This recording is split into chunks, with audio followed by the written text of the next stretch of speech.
और हम अपने कार्यक्रम रूबरू के माध्यम से मंदसौर की ऐसी हस्तियों से आपसे मुलाकात करवाते हैं जो अपने अपने क्षेत्र में मंदसौर के लिए योगदान दे रही है, अपनी प्रतिभा से मंदसौर का नाम रोशन कर रही है या समाज को नई दिशा दिखा रही है। आज हम कार्यक्रम रूबरू के अंदर ऐसी ही युवा प्रतिभा से मुलाकात करने जा रहे हैं जिन्होंने अपनी प्रतिभा का लोहा रूप वाले पर्दे तक मनवा रखा है। नाम है उनका विपिन जोशी। अभिनय के क्षेत्र में उन्होंने जो परचम लहराया है, जो मंदसौर का नाम करा, उस संबंध में आज हम उनसे एक विशेष मुलाकात कर रहे हैं कार्यक्रम रूबरू में। नमस्कार, बहुत बहुत स्वागत है आपका कार्यक्रम रूबरू के अंदर। रूबरू कार्यक्रम हमारा एक ऐसा कार्यक्रम है जिसके माध्यम से हम मंदसौर के विभिन्न क्षेत्रों की शख्सियतों को आपसे मिलवाते हैं। आज अवसर आया है विपिन जोशी जी से मिलने का। आप में से कई लोग जानते होंगे विपिन जोशी कौन है, और जो नहीं जानते होंगे शक्ल देख के बात सुनकर वो भी समझ जाएंगे। बहुत बहुत स्वागत है विपिन जी हमारे कार्यक्रम रूबरू के अंदर। थैंक यू सो मच जी। मंदसौर का ये युवा आज छोटे पर्दे से लेकर बड़े पर्दे तक धमाल मचा रहा है। कई सीरियलों के अंदर, कई फिल्मों के अंदर इन्होंने अपनी सशक्त उपस्थिति दर्ज करवाई है। मंदसौर से आप निकले और सुनहरे पर्दे तक गए। थोड़ा सा, बहुत छोटा सा परिचय मैं आपका कराना चाहूंगा। आपकी शुरुआत मंदसौर के लोकल केबल चैनल के माध्यम से हुई है। आप लोकल चैनल के अंदर, उस वक्त सिटी चैनल के अंदर वार्ड परिक्रमा करते थे। बिल्कुल। और शायद मैं नंदन पे समाचार पढ़ता था उस टाइम। बिल्कुल। कंपटीशन था अपन दोनों के बीच में। जी हाँ, ये सही बात है। ये सिटी चैनल में होते थे और हम नंदन नेटवर्क में उस जमाने में हुआ करते थे। हमारे बीच में तगड़ा कंपटीशन हुआ करता था कि कौन ज्यादा से ज्यादा जनता से जुड़ी हुई समस्याओं के बारे में दिखाता है। मगर आज हमारे बीच में बैठे हैं। दुश्मनी उस टाइम हमारी तब भी नहीं थी, आज भी नहीं थी। हम अच्छे मित्रों में से एक हैं। विपिन जी, चलिए, छोटा सा परिचय दिया मैंने आपका। आप ये बताइए, आप मंदसौर के केबल टीवी नेटवर्क से उठ के आज आप छोटे पर्दे यानी कि टीवी की स्क्रीन तक और रूप वाले पर्दे तक पहुंच चुके हैं। जी। सफर कैसे शुरू हुआ था आपका ये? सफ़र जो मैं आपको बताऊं तो मुझे क्या है, बचपन से एक शौक रहा है जी कि अपने को टीवी सीरियल में आना है, एक बार स्क्रीन पे आना है। जी। तो वो जो लोकल चैनल पे जब मैं पहली बार स्क्रीन पे आया था, कुछ यहाँ पे पत्रकारिता भी करी है और न्यूज़ रीडिंग भी की है उस समय, तो तब मुझे बहुत खुशी हुआ करती थी। लेकिन बहुत सारे ऐसे एंटरटेनमेंट के कार्यक्रम यहाँ पे किए। उसके बाद मुझे ऐसा लगा कि मुझे बॉम्बे जाना चाहिए। तो पिछले जो 10-12 साल का सफ़र रहा मेरा बॉम्बे का, तो जब मैं स्टार्टिंग में गया तो कुछ रिजेक्शन का भी सामना करना पड़ा। कुछ करना पड़ता है, हाँ, न्यू कवर को करना ही पड़ता है, बिल्कुल। स्वाभाविक तौर पे करना पड़ता है। लगभग 4 से हाँ। 5 महीने मुझे रिजेक्शन हुए, लगातार होते हैं। ऑडिशन दिए अपन ने। तो एक नर्वसनेस भी आती गई जी कि हाँ। अरे यार, अपन को यहाँ आ गए, इतना बड़ा क्षेत्र है, इतना बड़ा महानगर मुंबई में, शायद अपन उसमें कामयाब होंगे या नहीं। लेकिन जब पहला सीरियल मुझे मिला था डीडी वन का, मंजिलें हमसे हैं, जी हाँ। उसमें एक रजिस्ट्रार का रोल किया था मैंने, और दिन में 2 बजे आता था वो सीरियल। वहां से कॉन्फिडेंस बना। उसके बाद फिर बिग बेसिक चैनल पे एक छोटा सा माइथो सीरियल है, वो उस समय आता था। तब मैंने उसमें एक व्यापारी का रोल किया था। उसके बाद से सर शुरुआत हुई तो लगातार फिर रुके नहीं, पीछे मुड़ के नहीं देखा। भगवान ईश्वर की कृपा है कि फिर बड़े बड़े नेशनल चैनल पे और फिल्मों में जो आपके सामने सब लगातार आ रहे हैं आपके वो। जी। उसके अभिनय की प्रशंसा भी मंदसौर के अंदर होती है। हम देश दुनिया की बात नहीं करेंगे, हम तो मंदसौर की बात करेंगे जी। क्योंकि आप मंदसौर से उठ के वहां तक गए, मंदसौर का नाम रोशन कर रहे हैं आप। विपिन जी, आमतौर पर माना जाता है कि इस इंडस्ट्री के अंदर, इस जो ख्वाबों की दुनिया है, जी। इसके अंदर जाने के लिए कोई ना कोई गॉडफादर की जरूरत पड़ती है। जी। क्या आज भी इस बात में उतनी सच्चाई है जब ये मुहावरा चालू हुआ था तब से लेकर अब तक की? ये सर कुछ लोगों के लिए होती है। जी। मैं अपना गॉडफादर ईश्वर को मानता हूँ। मेरे साथ ना कोई वहां पर हाथ पकड़ के चलने वाला, सिर्फ ईश्वर रहे जिसने अकेले ही मुझे। संघर्ष करा आपने। जी। पूरा संघर्ष अकेले रहा। और ये बात, इसमें पूरी 100% सच्चाई है कि मेरा गॉडफादर सिर्फ ईश्वर रहा है। जी। और आज भी मेरा हाथ पकड़ा हुआ है ईश्वर ने। लगातार काम मिल रहे हैं और अब ईश्वर की कृपा से ये स्थिति है कि मुझे डेट्स की मना करना पड़ता है कि मेरे पास डेट्स क्या बात उपलब्ध कर रहे नहीं हैं है। आप? ये ईश्वर की कृपा है। हम तो फिल्मों के जो कलाकार हैं उनके ब्लॉग पढ़ते हैं, उनकी छोटी छोटी जो स्टोरियां यूट्यूब पे, जी। फेसबुक डलती हैं, उनको देखते हैं कि उनके पास काम नहीं है, जो नामी गिरामी जी आपको इतना काम मिल रहा है, यानी कि आपकी प्रतिभा का वहाँ पे जी आकलन किया जा रहा है, कुल मिला के माना ये। बिल्कुल, आप सब लोगों की दुआएं हैं। जी यहाँ पे अपने जो शहर के मेरे दोस्त हैं, माता पिता हैं, और जितने भी हमारे रिश्तेदार हैं, सबकी दुआएं मेरे साथ हैं। और ईश्वर का आशीर्वाद है कि इतना अच्छा और इतने सारे काम मिल रहे हैं कि नेशनल चैनल्स पे अपन आ रहे हैं और बड़े-बड़े रोल कर रहे हैं। टीवी सीरियल के अलावा फ़िल्मों में, वेब सीरीज़ में लगातार काम कर रहे हैं। ये एक ईश्वर की कृपा है। जी। तो क्योंकि आप टीवी सीरियल पे भी काम कर रहे हैं, फिल्मों में भी काम कर रहे हैं, बड़े-बड़े अभिनेताओं के साथ में जी। काम करने का मौका मिल रहा होगा, तो कोई यादगार ऐसा सीन आपको जब आप कर रहे हो और सामने बहुत बड़ा अभिनेता खड़ा हो? हाँ, बिल्कुल। मैं आपको बताता हूँ कि अभी एक फ़िल्म आई थी, औरों में कहाँ दम था, हुँ, जिसमें अजय देवगन सर और तब्बू मैम थी। जी, उनके साथ जब मैंने पहली बार अजय देवगन सर को देखा, वो उनका सीन चल रहा था ऊपर, और हम लोग का उसके बाद उनके बाद था। 10 दिन तक उनके साथ शूट किया मैंने। तो उसके बाद जब वो पहली बार मैंने देखा तो मैंने कहा, "अरे! अजय देवगन।" मतलब इतनी खुशी हुई। एक्साइटमेंट हो गया होगा हाँ, देख बहुत के ज़्यादा। जैसे। और जब वो वहाँ पर आए और मेरा और उनका सीन पूरे 9 दिन तक हम साथ रहे। पहले दिन उन्होंने उधर शूट किया था और हमारा शूट इस तरफ चल रहा था। उसके बाद एक चौल वाला सीन था वो। मैं महाराष्ट्रियन फैमिली का हेड था। जो रोल था एक आपका, वाइफ, जो रोल था जी, आपका उसका, एक जी। रोल था। हाँ, वाइफ में एक वाइफ थी, हाँ, एक्ट्रेस, और 2 बच्चे थे हमारे। जी हाँ, तो मेरा उनके साथ सीन 9 दिन तक चला। मैंने काफ़ी सारी उनसे बातचीत भी करी क्योंकि हम लोग का साथ में था। तब्बू मैम सामने रहती थी और अजय देवगन सर और हम दोनों ऐसे सामने आमने-सामने खड़े रहते थे। बहुत सारी बातें शेयर की, और जी, वो मुझे आज भी याद है कि मतलब यूँ तो जैसे रणबीर कपूर सर के साथ भी मैंने की है, एनिमल भी की है, अभी एनिमल में रामायण किया 2 भी आपने, की है हाँ, उनके साथ। लेकिन वाक़ई में वो बहुत अच्छा एक इंसिडेंट था कि उनके साथ काम करने का मौका मिला। जैसे ओह माय गॉड 2 फ़िल्म की थी मैंने यहाँ पे इंदौर में, और उज्जैन में शूट था। तो पंकज त्रिपाठी सर थे, गोविंद नामदेव सर थे उसमें, कालीन और भैया, अरुण गोविल सर, हाँ। कालीन भैया, कालीन। फेमस हुआ बंदा तो बिल्कुल, मिर्जापुर से जो बंदे ने उछाल मारी है कालीन भैया के नाम से, वाक़ई में। वो वाकई में उनका यादगार रोल रहेगा त्रिपाठी जी का, वाकई में। जी, यदि आपने मिर्जापुर नहीं देखी आपने, तो आपको देखना चाहिए। हालांकि कुछ उसमें एडल्ट सीन भी है, हालांकि सेंसर ने उनको चैनल पे काट के उसको जी, प्रसारित करा, मगर उनमें जो त्रिपाठी जी ने रोल किया कालीन भैया का, वो एक यादगार रोल है, यादगार। यादगार रोल है। बिल्कुल। और आज जो बूम पकड़ा उन्होंने, हाँ, वो हम देख ही वो भी रहे एक हैं। छोटे से गाँव से आए छोटे थे। से गांव से आए हैं वो कालीन भैया भी। तो विपिन जी, जो हम पढ़ते हैं आमतौर पर, हम बम्बई के बारे में और वहाँ की फिल्म इंडस्ट्री के बारे में ज़्यादा तो कुछ जानते नहीं, जो कुछ भी जानते हैं यही जी, ब्लॉग हुआ या कुछ यूट्यूब चैनल पे हम देखते रहते हैं। उसके अंदर जो बताते हैं कि हीरो हीरोइन के नखरे काफ़ी ज़्यादा होते हैं, वेनिटी वैन होती है उनके पास में, ये होता है, तो कितनी सच्चाई इन बातों के अंदर, थोड़ी सी हम अंदर की बात पूछना चाहेंगे हम। बिल्कुल, बिल्कुल सही है ये बात हैं? कि अच्छा, वो बड़े स्टार्स हैं, उनके नखरे तो रहते ही हैं। जी। टीवी सीरियल में जो लीड रोल कर रहे हैं, उनके भी नखरे सहना पड़ते हैं। अच्छा, इनके नखरे भी शुरू हो चुके हैं? अच्छा। प्रोडक्शन को बहुत नखरे सहना पड़ता है। हम लोग नहीं करते। हाँ, हाँ, जो बड़े स्टार, हाँ, जो अब हम लोग मेन अपन जो किरदार, एक मुख्य एक किरदार निभा रहे हैं जी, जो। अपन ज़मीन से जुड़े हुए लोग हैं। जी हाँ। अगर हम बड़ा रोल भी कर रहे हैं, जैसे अभी तारक मेहता का उल्टा चश्मा में मैंने किया था, हुँ, काफ़ी लंबा रोल था वो। हुँ। एक ज्वेलरी वाला, ज्वेलर्स का मैंने किया था। वो आधा घंटा पूरा मेरे ही चला था उसमें। अच्छा। इतना अच्छा रोल था, लेकिन अभी भी अपने शहर में भी और वहाँ भी नखरे वाली बात कभी नहीं आई। मतलब जो ईगो रहता है, ये चीज़ अपने में ना आई है, ना मुझ में पाएगी। ना कभी आएगी। छोटे शहरों से निकले हुए लोगों के अंदर आमतौर पर ये तो गुण होता बिल्कुल, ही होता है कि वो नखरे नहीं दिखाते हैं। ये सब बड़े शहरों के या जो फ़िल्म फ़िल्मी परिवार के लोग आते हैं, जी, उनमें नखरे कुछ ज़्यादा होते हैं। सही है। तो ये बताइए विपिन भैया कि छोटे पर्दे में और बड़े पर्दे में जो अभिनय का रहता है, वो अभिनय का अंतर क्या रहता है? क्या सेम अभिनय रहता है या अभिनय में कुछ हाँ, क्वालिटी चेंज हो जाती है?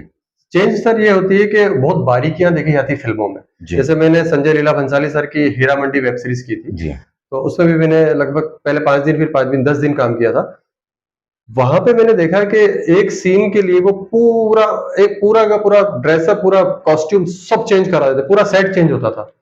कब? जब पूरा सुबह से शाम तक सीन हो गया, उसके बाद मतलब इतनी बारीकियों का ध्यान रखते हैं फ़िल्मों में। जी। टीवी सीरियल में इतना चलता ध्यान है, नहीं फास्ट होता, नहीं चलता हो है। पाता, नहीं हो टीवी पाता। सीरियल में फास्ट चलता है, और अभी जो मोबाइल के ऐप की वेब सीरीज़ चल रही है, उसमें और फास्ट चलता है। और क्राइम पेट्रोल जैसे मैंने बहुत सारे की। जी हाँ। क्राइम पेट्रोल में और ज़्यादा फास्ट चलता है। सुबह 7 बजे से शिफ्ट लगती है, तो रात को 10 बजे तक चलता है, और लगातार। मेकअप-वेकअप कुछ नहीं है उसमें। क्राइम पेट्रोल में साउथर्न इंडिया में इसमें मेकअप नहीं रहता है। जो आप हो वही देख रहे हो आप। हाँ, और रियलिटी ज़्यादा रहती है। अच्छा। तो रियलिटी में क्या रहता है कि अपने को ही मज़ा आता है उसमें काम करने का, क्योंकि और ये पूरा टीवी सीरियल से अलग रहते हैं ये क्राइम पेट्रोल वगैरह, और ये जो क्राइम पे स्टोरी, क्राइम स्टोरी पे जो बनते हैं ये सीरियल आम जिंदगी के काफी नजदीक होते हैं, जो जी घट चुकी घटना उसको फिल्मांकन करना जी वाकई में अपने आप में बहुत अद्भुत कला होती है वो।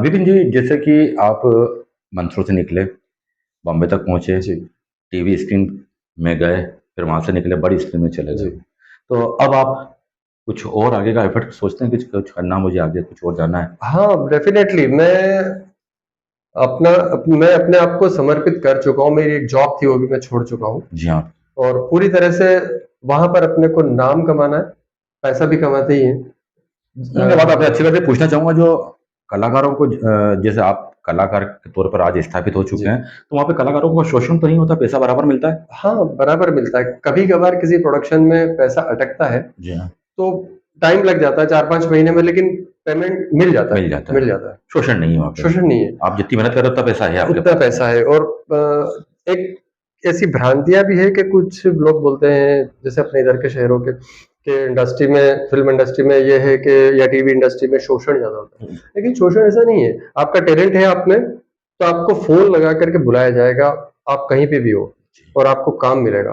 टैलेंट के ऊपर है, किस्मत तो एक है ही सही तो आप किस्मत तो, बोलते हैं कि लेकिन मेन फैक्टर तो किस्मत जी ही होता है, लक होता है, उसके बाद भी आपकी सारी मेहनत और आपकी सारी जी। ये भूमिका रहती है उसके अंदर। तो अभी आप क्या क्या काम कर रहे हैं?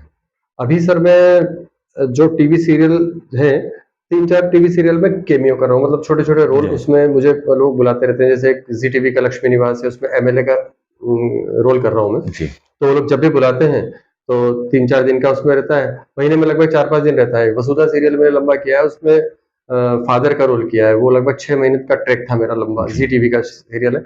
अभी भी उसके अंदर वो लोग जब बुलाते हैं तब चला जाता हूँ।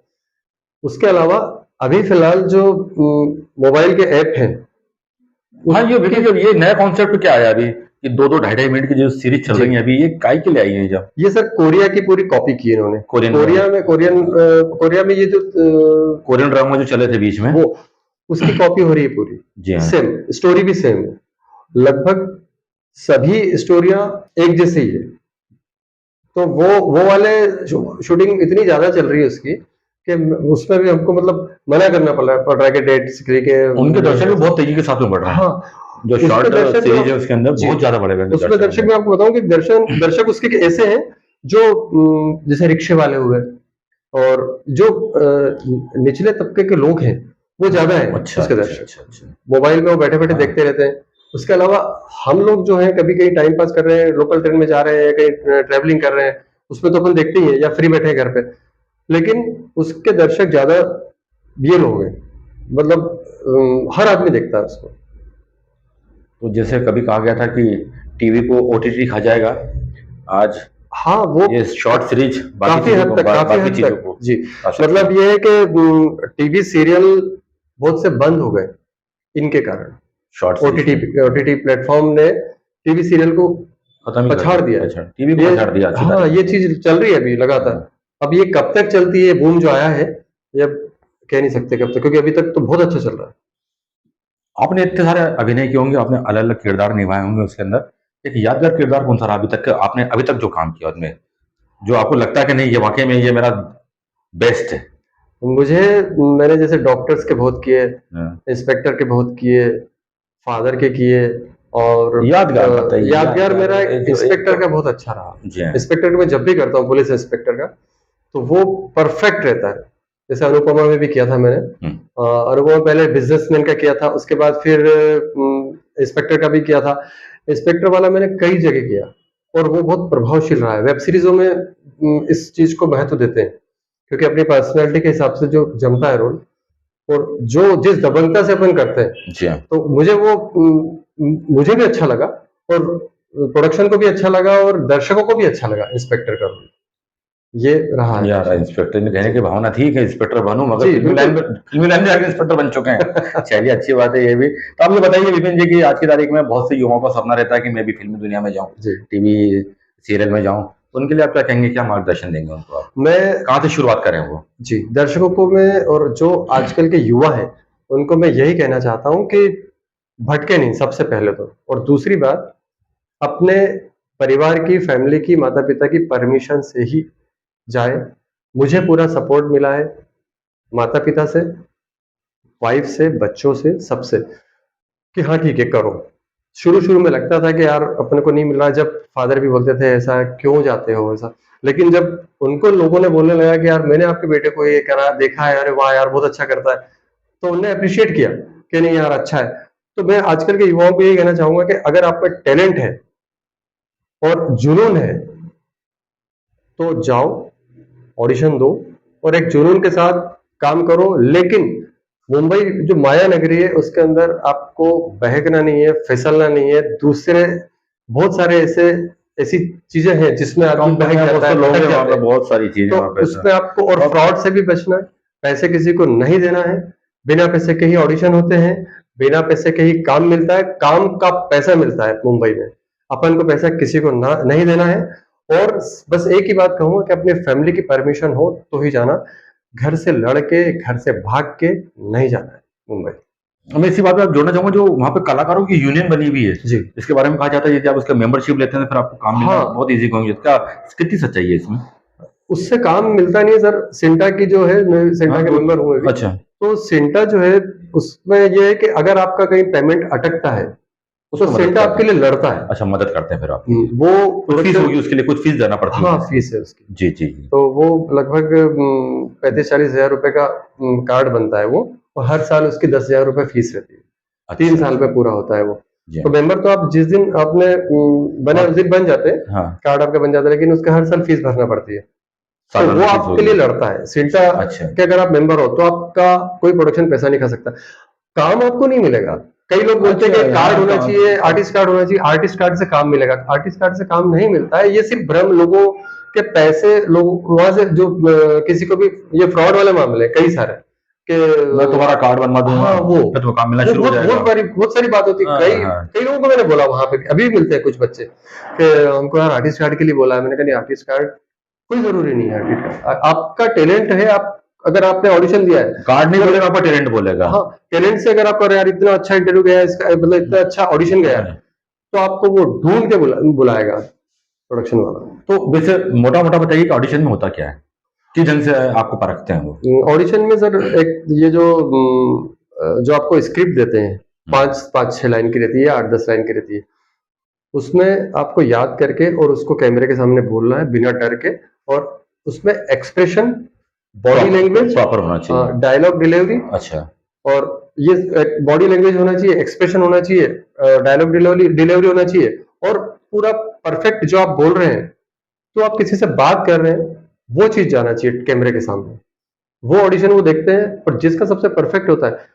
अच्छा काफी सारे, जैसे हम भी अभी भी कई बार रिजेक्ट हो जाते हैं कि अच्छा यार अच्छा अच्छा, इस ऑडिशन ये दिया था अपन ने, इतने सारे लोग इतने बहुत सारे लोग आए हैं, काफी लोग आते हैं। लेकिन जब हम सिलेक्ट होते हैं इतने सारों में से, तब अपन को लगता है कि यार अपने में कुछ है, वो हटके कर रहे हैं, कुछ हटके है, हटके है, कुछ हटके है। और हो जाते हैं सिलेक्ट टैलेंट के बल पे। तो आप सुन रहे होंगे विपिन जी को, यदि आपके अंदर जज्बा है फिल्मी दुनिया में जाने का, तो आपको क्या करना है और क्या नहीं करना, और सबसे बड़ी बात वहां जाकर आपको भटकना नहीं है, अपने लक्ष्य के प्रति सजग रहना है।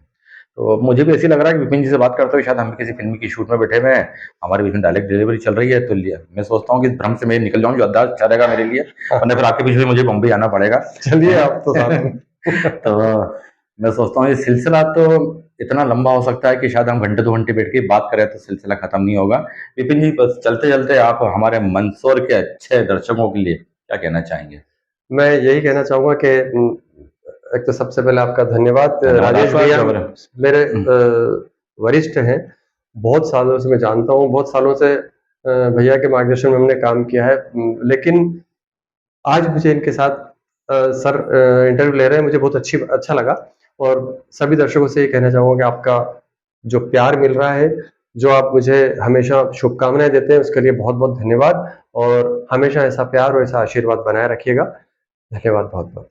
जी बहुत बहुत धन्यवाद। तो अभी हम बात कर रहे थे विपिन जोशी जी से, जो मंदसौर से निकलकर फिल्मी दुनिया तक पहुंच चुके हैं और वहां पर स्थापित भी हो चुके हैं। जी हाँ, मैं स्पष्ट शब्दों में कह रहा हूँ, वहां पर स्थापित हो चुके हैं। अब उनका स्ट्रगल का समय समाप्त हो चुका है। ये सब आपके आशीर्वाद से ही संभव हो पाया है। मैं चाहता हूं कि हमेशा आप विपिन जी के ऊपर अपना आशीर्वाद बनाए रखें, इनके सीरियलों को देखें। इनकी फिल्मों को देखें, अच्छा लगता है तो तारीफ भी करें, कमी लगती है तो आलोचना भी करें, क्योंकि हमारे मंसूर का बेटा है जो आज हमारे मंसूर का ही नाम रोशन कर रहा है। आज छोटे से अनुरोध पर हमारे विपिन जी यहाँ पर आए हैं, फैमिली के समय निकाल कर आए थे, क्योंकि वहाँ पर शूट लगातार चल रहे हैं, डेट्स इनको कैंसिल करनी पड़ रही हैं, मगर फिर भी हमारे अनुरोध पर सिर्फ और सिर्फ आपके लिए आए हैं।